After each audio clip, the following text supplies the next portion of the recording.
Alors aujourd'hui, je suis un petit peu en avance à mon rendez-vous. Du coup, j'ai envie de vous partager un exercice. Parce que je vous parle souvent de conscience, j'essaye d'éveiller vraiment par rapport à certaines choses pour que ça vienne en conscience, d'arriver à faire des ponts entre ce qu'on vit, ce qu'on a vécu, etc. Mais c'est bien aussi de faire des exercices concrets pour pouvoir poser les choses et pour pouvoir ensuite restructurer. C'est important, la prise de conscience, elle vient aussi de là, que ça reste pas juste dans la tête, mais qu'on puisse vraiment poser les choses, comme quand on fait du journaling, ça permet aussi de décharger. Et donc là, je vais vous proposer un petit exercice. Vous prenez un petit stylo et un papier. Si vous n'avez pas ça sous la main, enregistrez la vidéo pour pouvoir revenir le faire plus tard à un moment posé, soit une pause au boulot, soit le soir ou un moment tranquille, voilà, mais ça peut se faire un petit moment d'introspection à la pause, des fois quand on a besoin d'avoir un moment pour soi. C'est rapide, donc sur la feuille, on va séparer en 3 colonnes. On va séparer en 3 colonnes et on va faire une petite introspection sur nos valeurs. Et la première colonne, elle va considérer nous, quand on était jeune, quand on est sorti de l'adolescence, qu'on était jeune adulte, 18 ans, 20 ans, 25 ans. Voilà, vraiment le jeune adulte au niveau de l'autonomie. Quelles étaient nos valeurs à ce moment-là? De quoi on rêvait dans la vie? Qu'est-ce qui nous, qu'est-ce qui nous lidait? Comment on voyait notre futur, justement? Et en général, justement, c'est lié à des valeurs. Voilà, peut-être que la valeur, ça pourrait être d'être indépendante ou d'être autonome. Ça aurait pu être la valeur, ça pourrait être de gagner de l'argent, d'être dans une croissance. Ou alors ça pourrait être une valeur de contribuer au monde, de partager, de contribuer, de développer des passions ou un métier dans lesquels on va pouvoir être au service d'eux. Enfin bref, il peut y en avoir 1000. Donc faites le point là-dessus, quelles étaient vos valeurs à ce moment-là. La deuxième chose, dans la colonne du milieu, vous allez noter, alors en fonction de votre âge, vos valeurs d'aujourd'hui. Voilà. Donc, vos valeurs d'aujourd'hui par rapport, est-ce qu'il y a quelque chose qui a changé? Est-ce que c'est toujours les mêmes valeurs que quand vous aviez 18, 20, 25 ans? Voilà. Et est-ce que ça vous apporte, si c'est les mêmes, qu'il n'y a pas eu de changement, je vous dirais, est-ce que ça vous apporte toujours du bonheur? Est-ce que vous avez réussi à vous réaliser dans ces valeurs-là? Voilà. Si c'est pas les mêmes, ça peut être sympa de faire un petit point et de voir qu'est-ce qui a changé et pourquoi. Voilà. Et est-ce que aujourd'hui vous êtes plus épanoui dans vos valeurs actuelles que celles de l'époque? Moi, j'ai eu énormément de changements entre la première et la deuxième, mais ça s'est fait tardivement. Hein. Les changements, ils se sont pas faits à 30 ans, 35 ans, 40 ans, parce que jusque-là, je me connaissais pas beaucoup et voilà, j'étais pas en conscience de plein de choses. Je subissais plus ma vie que je la menais entre guillemets. Donc ça s'est révélé assez tardivement. Ça se peut que pour vous aussi ce soit la même chose ou pas. Et d'ailleurs, n'hésitez pas à me partager. La troisième colonne est indispensable et vraiment, il faut faire l'exercice en conscience en étant honnête. En étant focus et en se racontant pas d'histoire. C'est très important si justement on veut que l'exercice soit optimum. Donc, la troisième colonne, il va y avoir 2 parties et ça va concerner les valeurs de vos parents. Donc vous allez les faire dans la troisième colonne, il y a 2 petites parties, c'est divisé en sous-parties. Vous allez mettre les valeurs de votre père à droite et les valeurs de votre mère à gauche. Voilà, parce que le côté maternel, c'est à gauche, et le côté paternel, c'est à droite. C'est comme en numérologie. Quelles sont les valeurs importantes pour eux? Voilà. Alors, je vais vous dire, ne parlez pas forcément de leurs valeurs aujourd'hui, selon si vous avez des parents qui peuvent être âgés, s'ils ont 70, 80 ans ou plus. Alors, si vous avez des parents plus jeunes, voilà, bon. Ce qui est important, c'est de voir les valeurs de vos parents dans toute la partie où ils vous ont élevé. Donc, moi, je dirais quelles étaient les valeurs de vos parents quand vous aviez surtout entre 0 et 25 ans. Hein, ce qu'on appelle là en numérologie, c'est la première période. La première période, elle va de 0 à 27 ans. C'est une période vraiment de fondation très importante en fait, hein, puisque c'est la période où on est dépendant de nos parents, où on est un tout petit enfant et petit à petit où on va prendre son autonomie. Donc c'est important de voir quels étaient vos... Et si vous ne savez pas trop, ben, vous pouvez regarder comment ils vivaient leur vie. Quels étaient leurs chemins, dans quoi ils travaillaient, est-ce que c'était plus important la famille, le développement, la croissance, l'argent, justement, le côté familial, s'occuper des enfants ou pas, ou s'il y avait de la demande d'autonomie aussi, de croissance personnelle, etc. Qu'est-ce qui avait le plus de valeur, en tout cas, qu'est-ce qui reflétait, si vous n'avez plus vos parents, vous pouvez vous poser la question, qu'est-ce qui reflétait le plus, en tout cas à ce moment-là. Et si c'était quelque chose qui était fait par vos parents, pareil, est-ce que c'était subi? Ou est-ce que, parce que malheureusement, il y a beaucoup de mamans au foyer qui se sont retrouvées aux mamans au foyer, mais de manière un peu subie, ou est-ce que c'était vraiment quelque chose qui les épanouissait, par exemple, pour les mamans? Pareil pour les papas. Voilà, et ça, important. Alors, essayez au moins d'en avoir au moins 3 de valeurs à chaque fois, hein, pour tout l'exercice. Si vous pouvez en mettre 5, c'est mieux, parce que ça va vous permettre de pouvoir naviguer à travers tout ça. Par exemple, moi, ma maman, elle travaillait, elle adorait son boulot au début, quand elle était jeune maman. Elle travaillait dans une agence de voyage, elle travaillait pour Jet Tour à Lyon. Et puis rapidement, en fait, mon papa, qui ensuite est rentré à Air France, est parti à l'étranger. Ben, en bonne épouse, ma mère s'est vite retrouvée à devoir suivre mon père, ce qui à l'époque pour elle n'était pas une contrainte, en tout cas consciente, parce que ma mère adorait voyager. Elle était sagittaire, et vraiment le voyage là-dessus, c'était vraiment chouette pour elle. En plus, pour Air France, c'était vraiment dans des bonnes conditions, même si finalement on est parti en URSS et là ça a été plutôt compliqué quand même, malgré tout. Mais avec le temps et avec le recul, ma mère s'est rendue compte que quand même elle avait laissé tomber son boulot qu'elle adorait, et comme à chaque fois on passait d'escale en escale, en fait elle n'avait pas la possibilité, évidemment à l'époque il n'y avait pas internet, elle n'avait pas la possibilité de pouvoir reprendre un job quand on rentrait en France, puis après on repartait à l'étranger, après on est reparti au Maroc plus tard, là elle a adoré, et c'est vrai qu'elle s'est beaucoup concentrée sur nous les enfants, etc., et sur la vie de famille. Mais je sais que plus tard, c'est quelque chose, entre guillemets, qu'elle a regretté, parce que sa vie familiale, amoureuse, ne s'est pas soldée par de l'épanouissement, de la reconnaissance ou quoi que ce soit. Et en fait, dans les valeurs, par exemple, de ma mère, il y avait énormément de sacrifices et de loyauté dans ce qu'on lui avait transmis en tant qu'être une bonne fille, être une bonne épouse. Et voilà, et à l'époque, elle ne s'est même pas posé la question. De toute façon, c'était évident pour elle. Et pendant des années, elle ne s'est pas posé la question, de toute façon.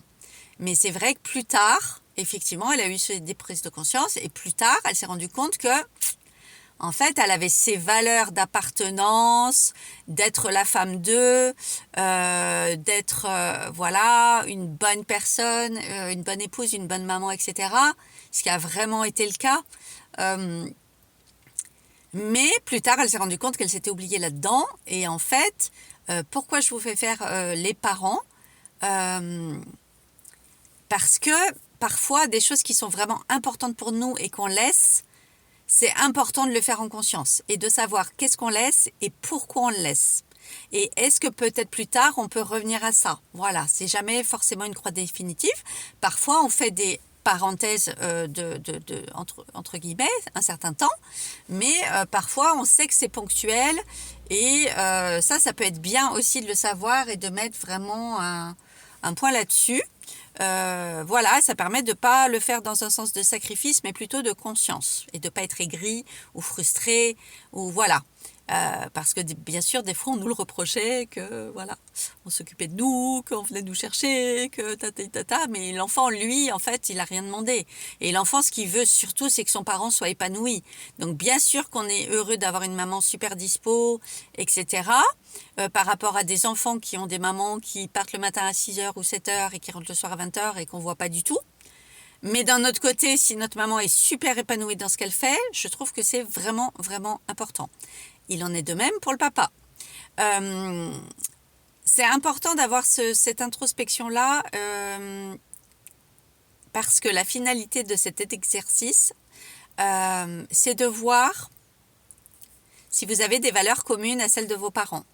Moi, pendant des années, j'avais énormément de valeurs communes à celles de mes parents et surtout à celles de ma mère. En tant que fille, j'avais adhéré plus au côté être une bonne personne, énormément de service, être beaucoup dans le sacrifice, beaucoup des valeurs de cœur, de partage, ouais, voilà, de rendre service, beaucoup de compassion, beaucoup d'empathie. Alors que j'avais pas tellement adhéré à celle de mon père à l'époque, qui lui était plus indépendant, plus on va dire perso, plus focus sur sa carrière, moins famille. Mais en fin de compte, c'était pas vraiment du leadership de sa part parce qu'en fait, c'était plus l'idée par ses blessures. Voilà, par ses blessures que par une volonté de leadership, alors que mon père avait une mission spirituelle en 22, qui normalement c'est un homme qui aurait pu énormément construire de choses, de structures et de bases solides, mais comme c'était un hypersensible avec énormément de blessures et qu'il ne se faisait pas soigner, qu'il était aussi lié à des addictions, c'est pas quelque chose qu'il a réussi vraiment de son vivant à mettre en place et à nous insuffler ça. Voilà, ça a été plutôt dans le sens autonomie, voilà. Et moi, j'adhérais pas tellement à ces valeurs-là, évidemment, à l'époque, puisque moi, j'avais aussi une blessure de rejet, une blessure d'abandon, etc. Et voilà. Donc, c'est important d'aller voir les valeurs de vos parents et qu'est-ce qu'ils en ont fait, avec le petit feedback. Si jamais vos parents sont âgés, vous pouvez rajouter une 4e colonne et faire vos parents quand vous étiez enfant, donc, et que eux étaient donc jeunes parents, et puis rajouter à ce moment-là une autre colonne pour vos parents plus tard, dans le chemin qu'ils ont eu. Parce qu'en fait, il y a quelque chose que l'on sous-estime et que j'ai découvert il y a très peu d'années, je vais dire depuis 2 ans, ce sont les loyautés familiales. Et en fait, tout ce qu'on fait... mais qui n'est pas conscient. Là, à part, par exemple, un métier, là, ça va être flagrant. Tu reprends le domaine de tes parents, tu reprends l'entreprise, tes parents sont tous les deux médecins, tu es aussi médecin, tes parents sont tous les deux avocats, tu es avocat. Chez nous, il y a beaucoup l'aéronautique. Mon grand-père, du côté paternel, il était dans l'armée de l'air. Et du côté de ma mère, en fait, comme par hasard, mon oncle est rentré à Air Inter, mon père est rentré à Air France, ma mère était dans le voyage. Au niveau des parents, c'était pas ça. Mais donc, il y avait une grande volonté de s'envoler, voyager, sortir peut-être du cadre. Et ça, je le comprends maintenant avec l'histoire des grands-parents. Mais en tout cas, voilà, de l'aéronautique et du côté de mon père, le père était dans l'armée de l'air. Donc voilà. C'est important de voir ça et de voir comment ça a évolué parce qu'en fait, mis à part, comme je vous disais, un métier, sinon, on ne s'en rend pas compte. Ça, c'est vraiment la partie yin à travailler dans la partie invisible. Parce qu'en fait, quand on parle de conditionnement, il y a le conditionnement de l'enfance, sociétal. Le conditionnement, pour moi, c'est quelque chose de visible. Ça va correspondre à du yang. Par contre, les loyautés, c'est là où c'est incroyable parce que c'est invisible. Ça correspond à du yin et là, ça demande une introspection vraiment plus poussée. Et parfois, par les fêtes, on se dit c'est incroyable. Moi, j'ai reproduit des schémas. Par exemple, ma mère, je vais vous raconter une loyauté invisible que j'ai découverte grâce à la kinésiologie il y a 2 ans maintenant ou 1 an et demi. C'est mon corps qui a donné cette information, donc c'est pas mon mental, c'est pas perché dans le sens tombé du ciel, de nulle part, quelqu'un qui m'a dit ça aussi ou là. Non, c'est mon corps qui a fait cette lecture. La personne qui m'a fait la lecture, ma kinésiologue, dont je vous parle souvent, Anis, Elodie, ne connaissait pas mon histoire et encore moins celle de ma mère. Donc, mon corps, lors d'une séance, il a délivrer le message comme quoi il y avait un blocage que je portais de ma mère quand elle avait 17 ans. Ce blocage était lié à quelque chose qu'elle n'avait pas pu réaliser. Et donc, ça m'est assez vite venu dans l'idée, parce que ma mère m'en parlait quand même régulièrement, que ma mère avait été empêchée de passer son bac à 17 ans et demi. Elle était chez les sœurs, elle était brillante. Ma mère, contrairement à moi, c'était une très très bonne élève, très appliquée. Ma mère avait une notion du devoir, avait une dévotion pour ce qu'on lui demandait et tout. C'était vraiment le bon petit soldat, la bonne fille, la bonne enfant. Et elle voulait rendre ses parents très fiers. J'ai retrouvé des lettres où elle disait ça à ses parents, qu'elle expliquait, elle espérait que ses parents soient fiers d'elle. Elle voulait vraiment pas faire honte, elle voulait vraiment rester à sa place, etc. Il y avait quelque chose de très, très, très ancré, et qui venait d'ailleurs d'un traumatisme de sa mère chez ma mère. Et moi, par contre, j'étais plus une enfant rebelle qui réussissait pas trop à l'école. Et voilà, mais j'ai su aussi plus tard pourquoi. Et en fait, ma mère n'a pas pu passer son bac. Elle a été empêchée d'être inscrite par les bonnes sœurs à l'époque. Parce qu'à l'époque, on n'inscrivait pas les filles, on n'inscrivait que les garçons. L'internat, le pensionnat avait peur que les filles fassent baisser les notes, qu'elles échouent. Vous imaginez, on ne parle pas d'une période d'il y a 200, 300, 400 ans, 1000 ans. Hein, on parle du début du siècle, on parle de là, ces années-là. Hein. Ma mère est née en 1947, donc on parle des années 60. Donc, ma mère a été empêchée de passer son bac alors qu'elle était brillante, elle avait les meilleures notes, parce qu'elle était une fille. Donc d'ailleurs, si dans vos nombres, vous avez des nombres karmiques ou des nombres qui parlent du féminin bafoué, quelque chose comme ça au niveau de vos parents peut être aussi une source. Parce que le féminin bafoué, ce n'est pas que l'inceste, les attouchements, les viols et tout ça, bien sûr c'est ça, hein, mais c'est aussi tout ce qu'en tant que femme, on a été écrasé par le pouvoir de l'homme ou par la société parce qu'on est une femme. C'est ça aussi, le féminin bafoué. Et c'est important d'en prendre conscience et d'en avoir connaissance, parce que moi, pendant des années, le 16, je suis née un 16, c'est un nombre karmique du féminin bafoué, ou si vous avez un chemin de vie en 16, le 16, il va parler de ça. Et moi, pendant des années, je pensais que c'était uniquement lié à tout ce qui était, effectivement, viol, inceste, machin, truc. Mais en fait, je me suis rendu compte, au fur et à mesure de mon développement personnel, que non, c'est aussi lié à qu'est-ce qu'en tant que femme, on n'a pas pu faire.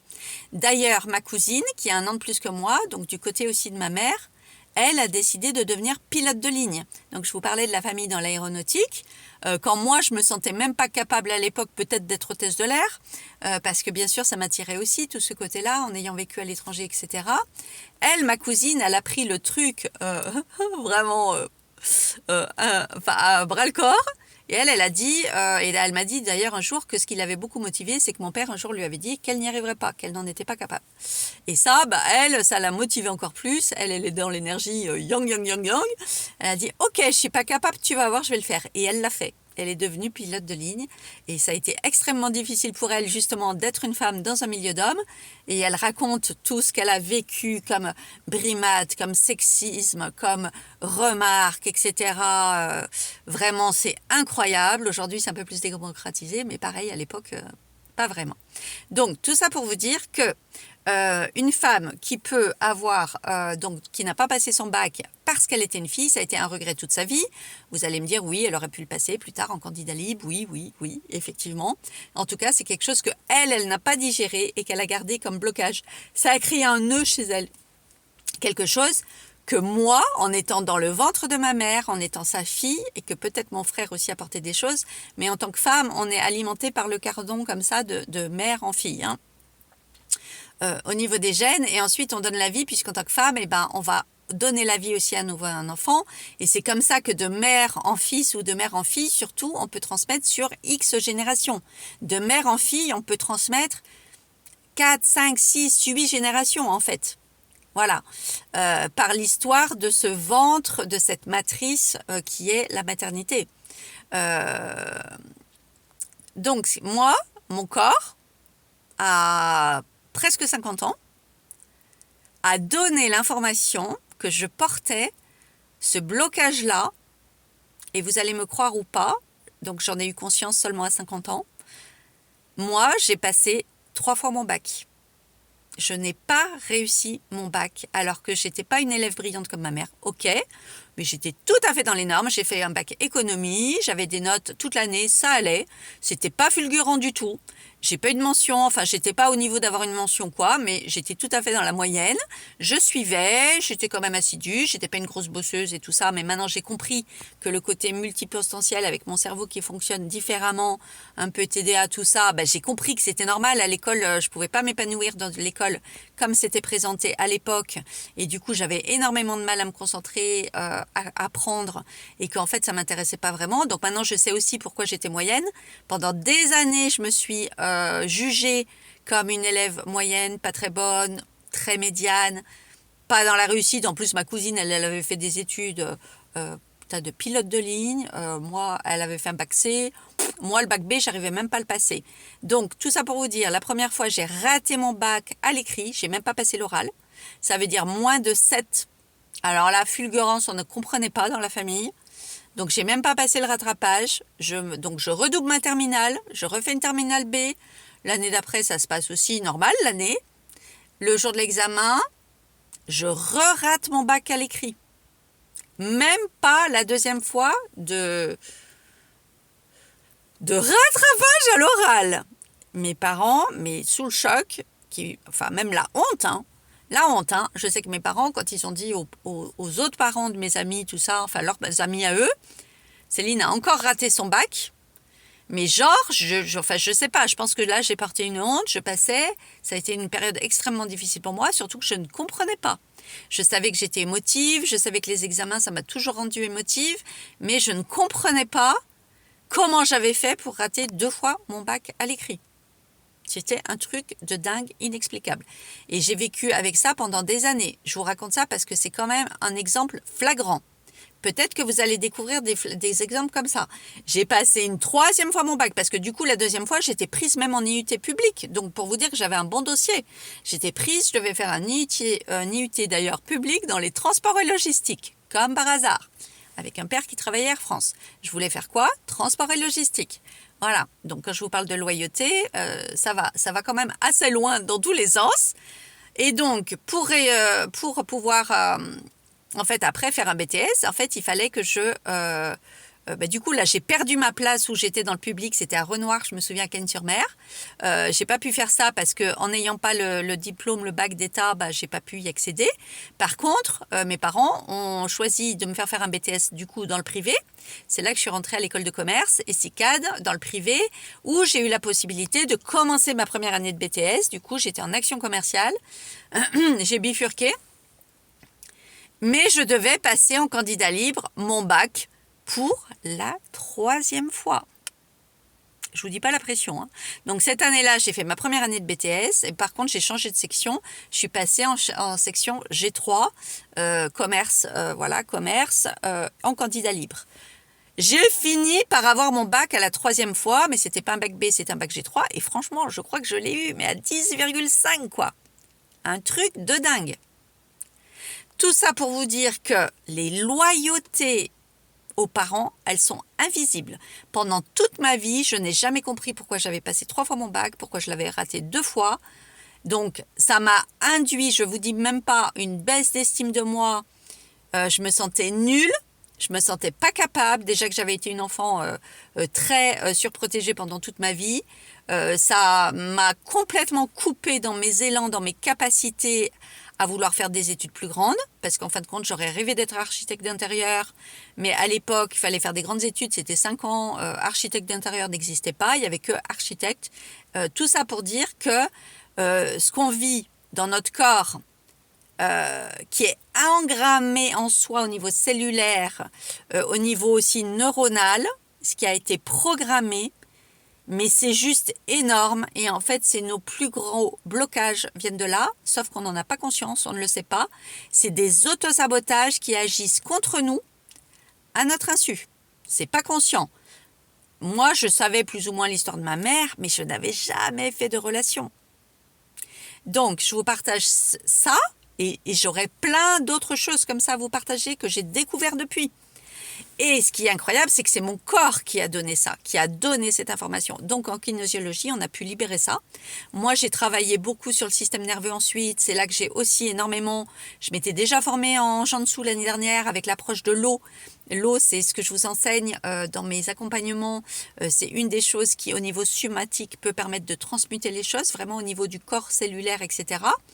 Donc j'ai pas mal de petits protocoles que je vous fais faire en accompagnement. Voilà. À partir de là, j'ai commencé à beaucoup plus regarder tout ce qui était respiration, breathwork, régulation du système nerveux, parce que j'ai compris en fait qu'il y a des mémoires et des loyautés des parents qui sont engrammés dans notre corps et qui nous bloquent bien physiquement, concrètement, qui bloquent notre abondance, qui bloquent notre développement, qui bloquent notre estime de soi. Et en fait, le problème, c'est que c'est là où on en regarde dans le côté yin, c'est qu'on ne s'en rend pas compte, c'est invisible, c'est à notre insu. Et en fait, ça nous déclenche une manière d'être, de vivre, de fonctionner, d'être en loyauté, dont on n'a pas conscience, mais qui est basée sur des traumas de nos parents et aussi de notre parents. Alors, chez moi, c'est lourd parce que du côté de ma mère avait de gros traumas suite en fait, à sa mère elle-même. Sa mère elle-même qui a vécu un gros trauma, ma grand-mère. Et donc, vous savez qu'en psychogénéalogie, parce que j'ai commencé à me former aussi à ça depuis, parce que ça m'a passionnée. En même temps, je suis chemin de vie 8. Le 8, c'est les loyautés. Voilà, c'est la famille, le karma familial, les loyautés. Donc, vraiment, tout se regroupe, tout, ça y est, je comprends, mais plus que comprendre, c'est pas avec ma tête, là, c'est au niveau cellulaire, je voulais libérer tout ça, donc je me suis formée aussi en psychogénéalogie, et je me suis formée aussi, du coup, un tout petit peu en psychogénéalogie, c'est encore en cours, et je compte faire une grande formation, par contre, là-dessus, l'année prochaine, mais j'ai réussi à lier la numérologie karmique avec la psychogénéalogie, avec ce que je connais, avec les prénoms, avec certaines choses, et maintenant, je fais des arbres qui mélangent numérologie et psychogénéalogie. Et là, c'est extraordinaire, parce qu'on voit les patates chaudes qui se passent, et en fait, ça, c'est indiqué dans les nombres. Ma mère a subi le traumatisme de sa mère, donc ma grand-mère, qui a perdu son père, elle avait 10 ans, de suicide. Voilà, et avec des énormes pertes financières, tout ça, du côté de ce côté-là de la famille. Donc ça, c'est super important d'aller mettre de la conscience, du coup, et d'aller faire les liens et les ponts. Et soi-même, c'est difficile à faire tout seul. Donc, je vous accompagne aussi là-dessus dans des séances ou d'accompagnement, soit l'accompagnement complet de 4 mois qui va bientôt sortir, que je suis en train de finaliser, où il y aura la possibilité d'avoir des compléments, des séances de one-on-one à côté, pour que je vous suive vraiment d'un point de vue personnalisé. Soit, bien sûr, de la base, faire déjà son thème de numérologie. Ensuite, on a le thème d'âme, le thème sacré, etc. Mais on peut aussi faire une grosse séance de numérologie qui va être liée à du transgénérationnel. Je vais bientôt remettre le forfait aussi en place. Et là, il y a plusieurs séances en fait, parce qu'on ne peut pas tout faire en une séance. Déjà, il faut avoir fait son thème perso d'abord. Et ensuite, on fera une série de 3 séances pour la psychogénéalogie parce que c'est important de voir le lien soi, par rapport à nos nombres. Et ensuite, on ira faire une autre séance plus poussée du côté de la mère et une séance plus poussée du côté du père. Voilà, c'est important de faire ces ponts et ces liens pour que concrètement notre vie change. Parce que sinon, on s'en rend même pas compte, mais on reproduit des schémas par loyauté à nos parents. Et en fait, même si nous, notre mental, il veut, notre conscience veut, on a compris des choses, ça ne fonctionne pas à la volonté. C'est pour ça que le yang, c'est important, oui, pour se mettre en action, etc. Mais le yin, et on le voit dans votre thème, il faut que le yin est aussi important que le yang, et c'est tout ce qui va être invisible, intuitif, dans l'intériorité, dans ce qui ne se voit pas. Et c'est là qu'il va falloir qu'on aille chercher. Il y a beaucoup de gens qui sont bloqués, justement, ils ont bien développé leur entreprise, leur entrepreneuriat, toute la partie faire, entreprendre, ils gagnent de l'argent. Il y a les structures de ce côté-là, les stratégies, tout ça sont en place, mais ils sont bloqués, il y a un plafond de verre. Voire des fois il peut y avoir des grosses pertes et des grosses reconstructions, donc des burn-out, des faillites, tout ça on reconstruit, c'est tout le temps avec le yang, le faire, l'action et l'entrepreneuriat. Oui, ça peut être même hyper successful, mais à des moments, soit il y a des plafonds de verre, soit il y a des effondrements. Et là, ça veut dire qu'il y a des choses à aller voir du côté du yin, de l'intériorité, de toute cette partie-là invisible. Et là, je vous accompagne là-dessus. C'est hyper fin, hyper subtil. C'est hyper délicat et ça demande beaucoup d'accueil justement et ça demande de lâcher l'action, lâcher le contrôle. Voilà, parce que quand on est très dans le yang, on est énormément dans le contrôle et la rigidité, dans tout ce qui est structure, cartésien, etc.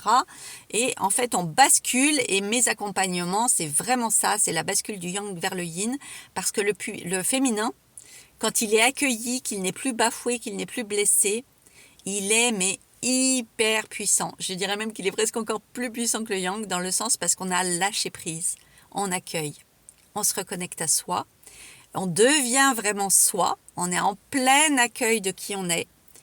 Et en fait, là, c'est là que ça libère tous les plafonds de verre, quoi. Ça, c'est quelque chose que j'ai traversé, j'ai envie de vous accompagner là-dessus. Et mes nombres, mes codes sacrés, mes codes d'âme, c'est le 28, le 2, c'est vraiment le yin, justement, le féminin, le lien, la relation aux autres, etc. Donc, je vous accompagne là-dedans, dans reconnecter à votre féminin. Et le 2, c'est le recevoir. Hein. Donc, si on est 2, mais qu'on n'est que dans l'action, que dans le yang, bah, ça ne va pas. Et le 8, c'est la puissance, justement. Le pouvoir, la puissance, c'est vraiment la manifestation. C'est le nombre de la manifestation, de la réussite, de l'abondance. Donc, je sais que ma mission, c'est de vous accompagner là-dessus. Et c'est ce que je transforme pour moi, c'est ce que j'ai transformé pour moi, ce qui est encore en cours de transformation pour moi. C'est la puissance du féminin, c'est la puissance du recevoir. Parce qu'on a basculé, justement, et qu'on a rééquilibré, rehaussé, revalorisé, honoré ce yin, cette partie yin. C'est elle qui reçoit sans burn-out, sans fracture, sans volonté, sans performance non-stop, mais plutôt reconnectée à son essence. Et le féminin, c'est pour tout le monde, hein, même pour les hommes. Hein. C'est reconnecter à notre part féminine, à notre part yin. Voilà.